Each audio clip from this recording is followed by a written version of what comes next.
तो 2018 का। देखें भाई, तो ये आपके पास पहला क्वेश्चन है, ऐसा दिख रहा है भाई, तुम लोगों को तो दिखता है। बताएं भाई इसका आउटपुट क्या होगा। ठीक है, ये आपका क्वेश्चन है। ये B for Bombay, A for Allahabad, C for Chennai. ठीक है, देखें भाई, तो कैसे कर सकते हो इस क्वेश्चन को। तो इसमें आपसे कहा गया है आप रिजल्ट बताओ। ठीक है, तो हम लोग यहाँ पर ए और बी एंटर करेंगे तो ए बी आ जाएगा। ठीक है, इधर से चल रहा होगा सी, तो यहां से ए बी सी आ जाएगा। और यहां से चल रहा है बी, तो यहां से बी सी आ जाएगा। और यहां से ए बी आ जाएगा। ठीक है, तो यहां पर जब पहुंचेंगे तो ए बी एक्स और बी सी। ठीक है, और अब की बार ए बी एक्स और बी सी और एक्स और ए बी सी। कहाँ ब्रैकेट, हाँ कहाँ एक जार, अरे ये लिखा तो है बी सी, ब्रैकेट नहीं होता है। एक्जॉर जो है वो कम्यूटेटिव होता है, एक्जॉर कम्यूटेटिव होता है। तो ए एक्जॉर बी लिखो चाहे बी एक्जॉर ए लिखो, बात एक ही है। तो A B C XOR A B XOR B C. ठीक है, तो ये हमको क्या करना है, या तो सॉल्व करो या इसको ऐसे ही बता दो। तो अगर हम सॉल्व करें,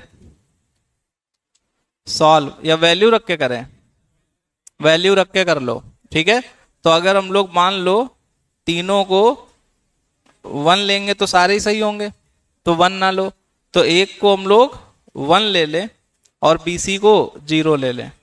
1 0 0, तो यहां से आ जाएगा 0, यहां से 0, यहां से 0, तो सारे 0 का एक्जॉर 0 होता है, सारे 0 का एक्जॉर 0।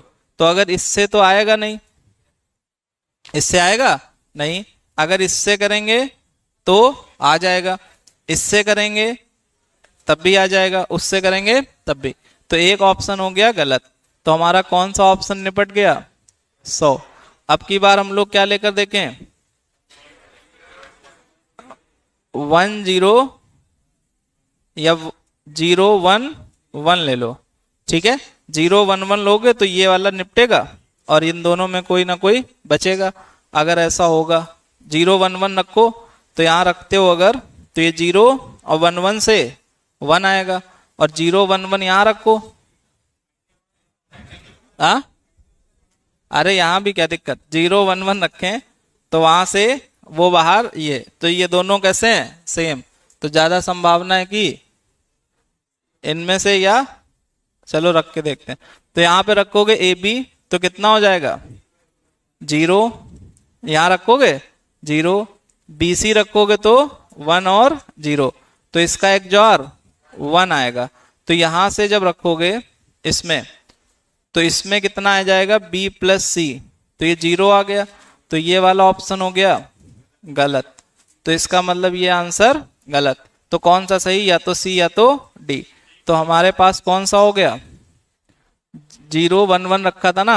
अब की बार हम लोग बी को 0 बाकी को 1, तो यहाँ पे 1 0 1, तो यहां जब रखोगे तो ए बी की वैल्यू, ए बी की वैल्यू 0, बी सी की वैल्यू 0 और इसकी वैल्यू 0, तो रिजल्ट 0। तो 0 किससे आएगा, इससे, 0 इससे आएगा ना, तो यही ऑप्शन सही। ठीक है, और ये ऑप्शन गलत। समझ पा रहे हो, जब भी आपको बड़ा एक्सप्रेशन दिखे तो आप क्या करने लग जाओ, वैल्यू मानने लग जाओ। ठीक है, तो आप आराम से कर लोगे। बाकी इसको सॉल्व करके भी आप कर सकते हो। क्लियर हो गई बात।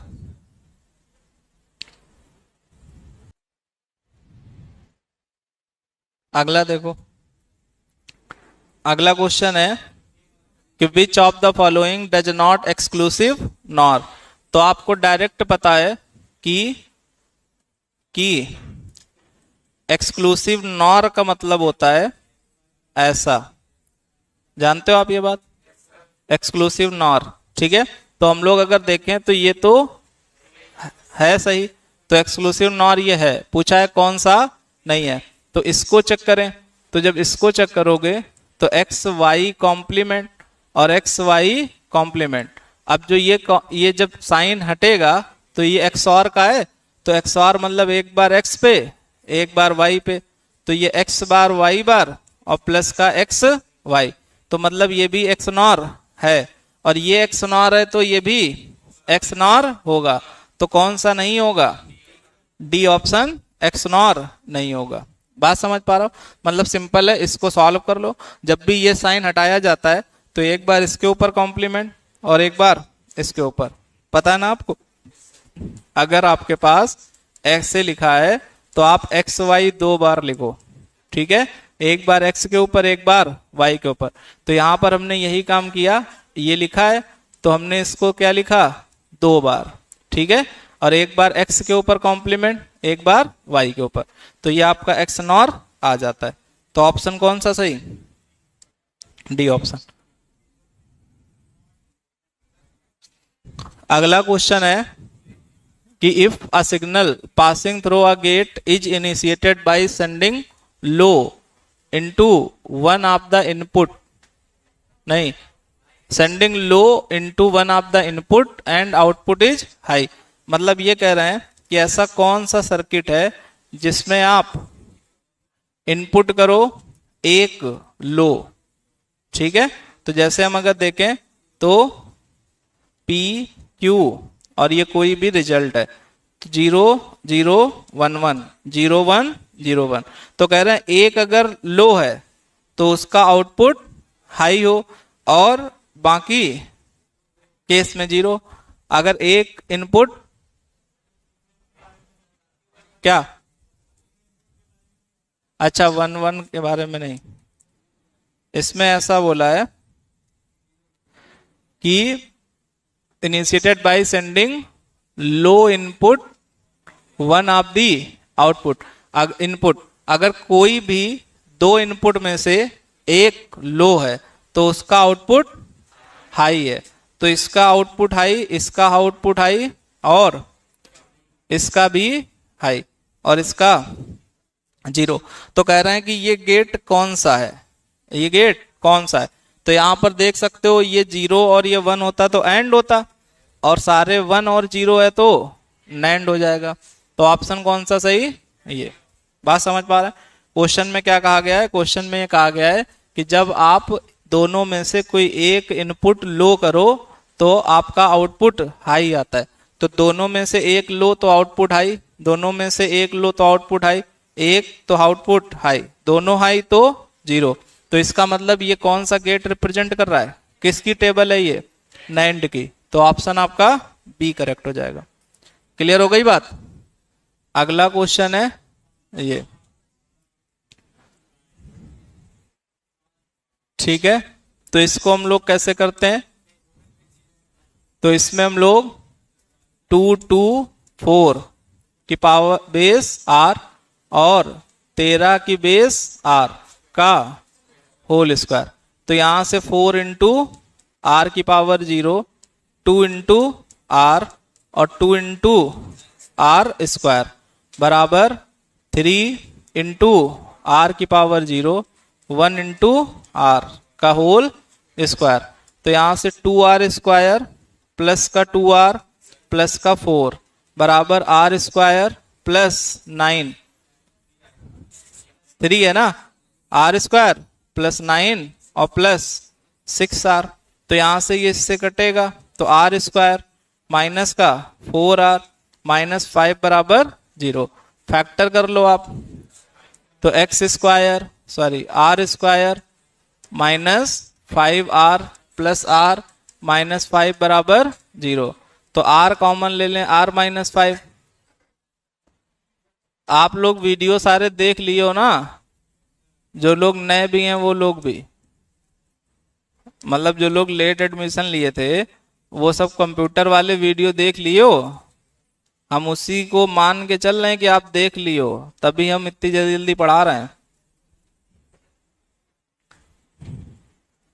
ठीक है, तो आर की वैल्यू 5 और आर की वैल्यू -1, तो हमारी बेस कभी नेगेटिव होता नहीं है, तो इसका मतलब बेस कितना 5, तो उत्तर आपका सी ऑप्शन। क्लियर है इतनी बात?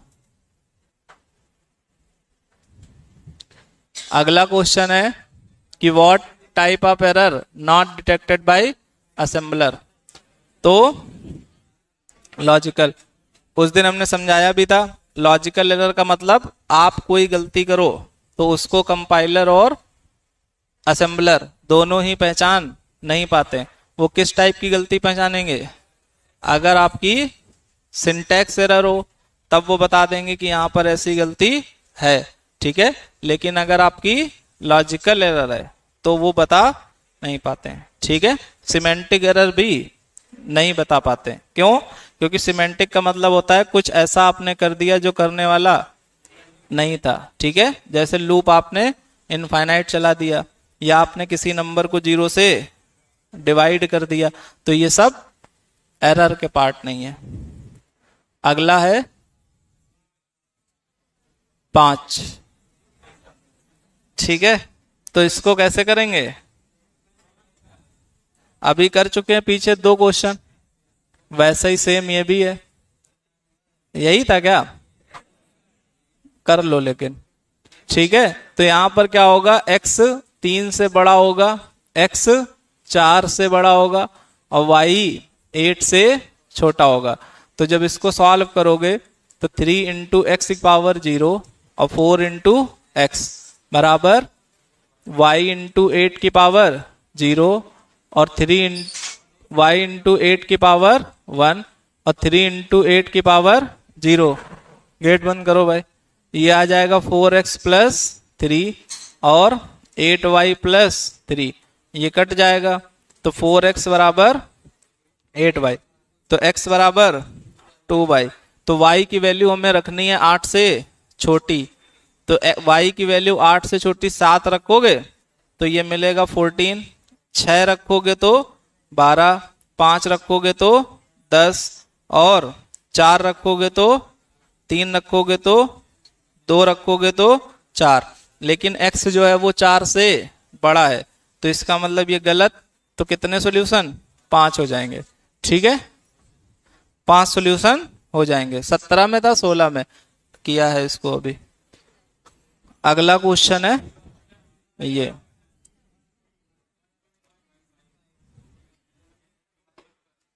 बता, ये नहीं हो चुका भाई, वो दूसरा था, ये दूसरा है, ये दूसरा है भाई, वो दूसरा था। ठीक है, तो इसको देखें, इसमें कहा गया है कि मेमोरी एक्सेस का टाइम 10 मिली सेकेंड है और कैश एक्सेस का टाइम 10 माइक्रो सेकेंड है। ठीक है, तो यहां पर अगर देखें तो हमारे पास जो कैचे एक्सेस है उसका टाइम जो है वो है 10 माइक्रो सेकेंड, 10 माइक्रो सेकेंड। तो माइक्रो मतलब, माइक्रो मतलब 10 की पावर -6, 10 की पावर -6 सेकेंड। ठीक है, तो यहां से 10 इंटू 10 की पावर -3 और 10 की पावर -3 सेकेंड। समझ पा रहे हैं? हमने क्या किया, इसको बदल दिया इसमें, और आपको शायद ये बात ना पता हो। कौन सी? कि ये होता है मिली। ठीक है, मिली सेकेंड। बात समझ पा रहे हो? आपको ये बात पता है 1 मिली सेकेंड में कितने माइक्रो सेकेंड? 1 मिली सेकेंड में बोलो, 1 मिली सेकेंड में कितने माइक्रो सेकेंड? हाँ बोलो।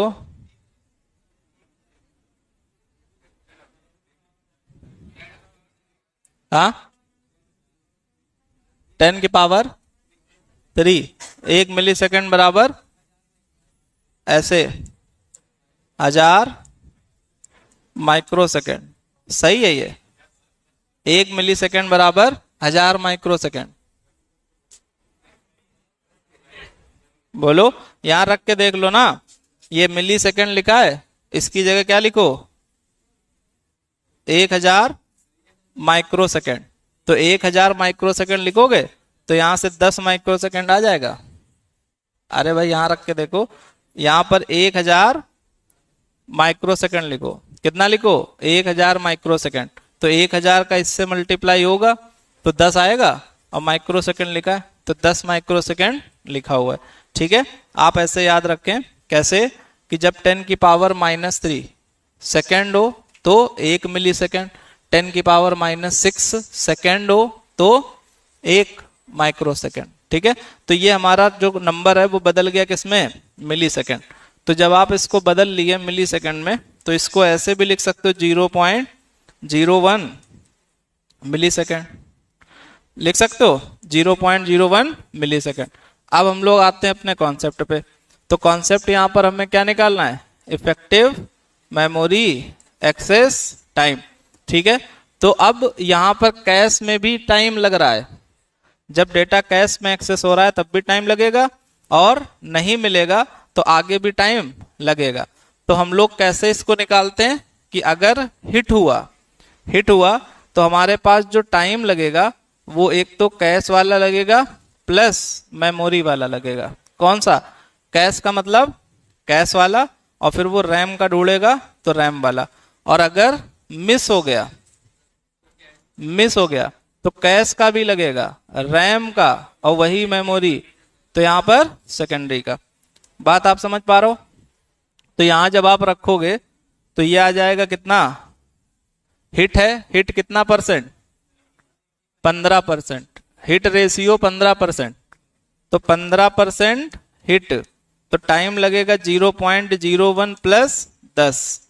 और अगर मिस है, मिस मतलब 85/100, तो टाइम लगेगा 0.01 प्लस 10 प्लस 10 मतलब 20। तो जब आप इसको सॉल्व करोगे तो ये कितना आ जाएगा, 10.01 गुणे 15/100। ये 100 अलग लिख लो, 100 कॉमन ले लें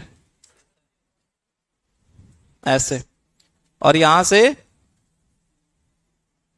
85 गुणे इसको करोगे तो 20.01। तो अगर इसको सॉल्व करें तो कितना आएगा, 1/100, और सॉल्व कर लें, इसको 100 लिख लो और इसको भी 100 लिख लो। ठीक है, अब हम लोग 5 से काट दें तो ये 5 तियां 15, 5 दूनी 10, 0, और इसको भी 5 से काट दो, 5 एकम 5, 5 तियां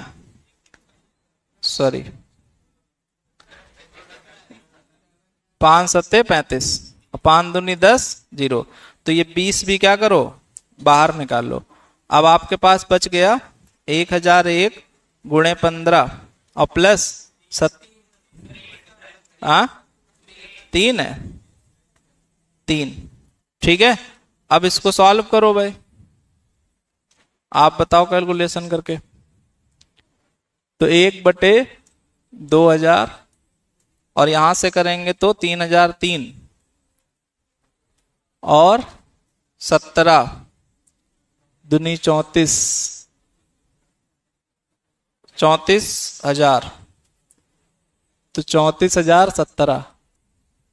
सही लिख रहे हैं हम, बोलो भाई। तो यहां से इसको जोड़ोगे 7 3 10, 1 और 0 2, 7 3 10 हुआ ना, 1 और 0 2, 0 0 0, 4 3 7 और 3/2000। ठीक है, तो इसको डिवाइड करो कैलकुलेटर से भाई। हाँ, कितना?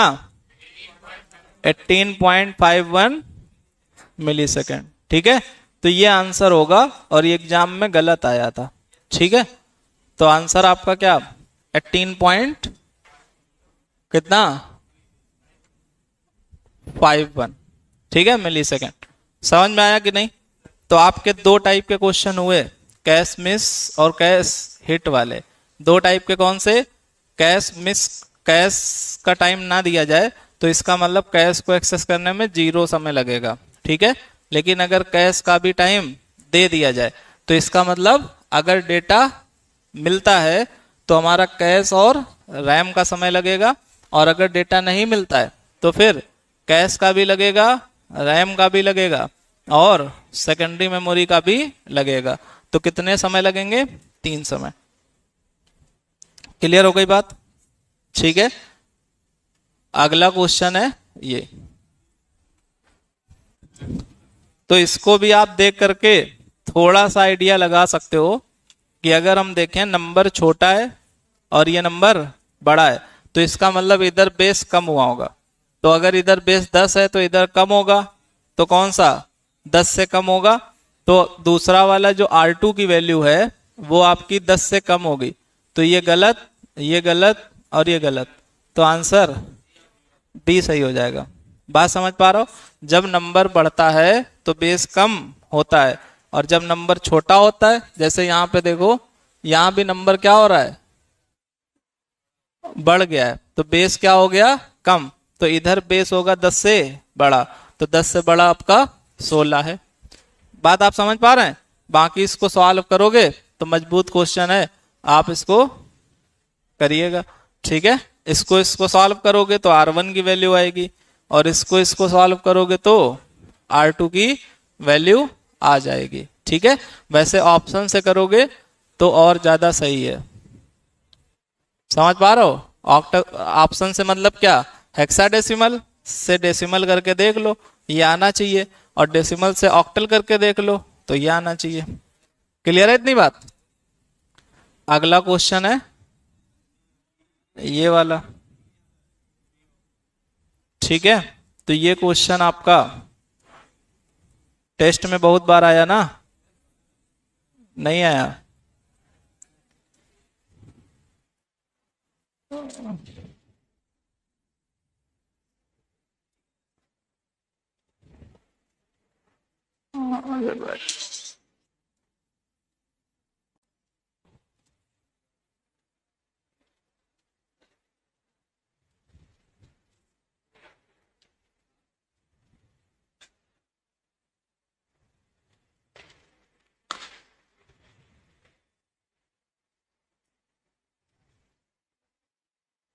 ठीक है, तो ये आपका है 1, ये 1, ये x, ये x, ये 1, ये 1 और x, 1 और x। ठीक है, यहां पर लिखा है आपका C और D, यहां पे लिखा है A और B, यहां 0 0 0 1 1 1 1 0 0 0 0 1 1 1 0 0। ठीक है, तो हम लोग इसमें क्या करेंगे? पेयर बनाएंगे। तो जब आप पेयर बना रहे होंगे तो सबसे पहला अगर पेयर देखें आप तो कौन सा बना सकते हो?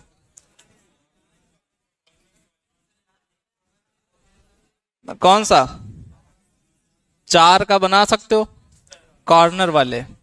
ठीक है, तो जब आप कॉर्नर वाले लेते हो इस तरीके से तो ये 4 पेयर आते हैं। ठीक है, अब इसके बाद में ये 1 बच जाता है, तो अगर ये 1 बचता है तो इसका हम पेयर 4 का बना पाएंगे? बोलो, बना लेंगे। कहां से? ऐसे। ठीक है, ये 4 का पेयर बन जाएगा। तो अगर हम लोग यहाँ पर रेड वाला लिखें, रेड वाला, रेड मतलब कॉर्नर कॉर्नर, तो यहां पर अगर देखो इसमें और इसमें 0 कॉमन है, और D के लिए, तो D के लिए तो D बाहर लिखेंगे, और फिर इन दोनों कॉलम में देखो, तो कॉलम में 0 है किसके लिए, किसमें 1 0 तो है ही। अच्छा यहां पर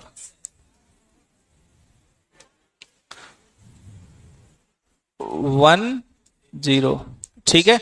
तो यहां से अगर हम देखें तो इसमें रो में कॉमन था ये वाला 0, इसको बोलेंगे डी बार, और कॉलम में कॉमन है ये वाला 0, इसको बोलेंगे बी बार। प्लस लगाएंगे। अब हम लोग कौन सा ब्लू वाला देखेंगे, तो जब आप ब्लू वाला देखोगे तो ये 2 हैं, तो इन दोनों रो में कॉमन 0 है पहले वाला मतलब सी बार, और इन दोनों कॉलम में कॉमन वही है, तो आंसर बी बार। तो ऑप्शन कौन सा, बी ऑप्शन, ठीक है। B bar D bar plus B bar C bar. इसको डायरेक्ट भी कर सकते हो, जब आपने इसमें पेयर बना लिए 2, तो आंसर वही सही होगा जिसमें 2 टर्म होंगे, ठीक है। तो ये गलत हो जाएगा, ये गलत हो जाएगा, ये गलत। ये गलत क्यों, क्योंकि जब 4 का पेयर बनता है तो 2 टर्म आते हैं, तो 4 टर्म तो आएंगे नहीं, तो ये वाला हो गया गलत, ये भी गलत, ये भी गलत, तो ये वाला सही। क्लियर है। अगला देखो भाई, अगला क्वेश्चन है कि अगर आपके पास सिंगल प्रिसीजन है तो आपको पता है कि एक बिट जो होती है वो साइन बिट होती है, 8 बिट आपकी एक्सपोनेंट होती हैं, और 23 बिट आपकी मेंटिसा होती हैं, पता है ना आपको। लेकिन सिंगल प्रिसीजन में, सिंगल प्रिसीजन, डबल पता है आपको, डबल प्रिसीजन, तो डबल प्रिसीजन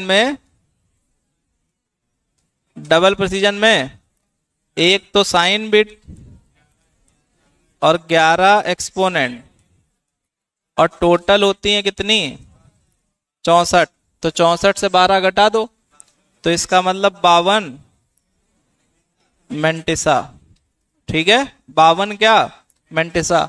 जो इसका फॉर्मेट होता है वो -1 की पावर s 1.m इंटू 2 की पावर e माइनस b, तो e माइनस बायस, तो इसमें लेते हैं b की वैल्यू 127 और उसमें b की वैल्यू 1023, ठीक है। तो ये आप ध्यान रखें। क्लियर है। तो ऑप्शन कौन सा, डी सही हो जाएगा, क्योंकि 8 एक्सपोनेंट और फ्रैक्शन पार्ट 23 बिट, तो आपका डी ऑप्शन करेक्ट। क्लियर है। तो ये पेपर भी आपका खत्म हो गया, समझ रहे हैं। तो टोटल पेपर आपके 3 हो गए, बचे हैं अभी आपके 5 पेपर ना। 18 तक हुआ था ये, 17 18 19 20 21 22 और 8 9, 5 बचे हैं, ठीक है।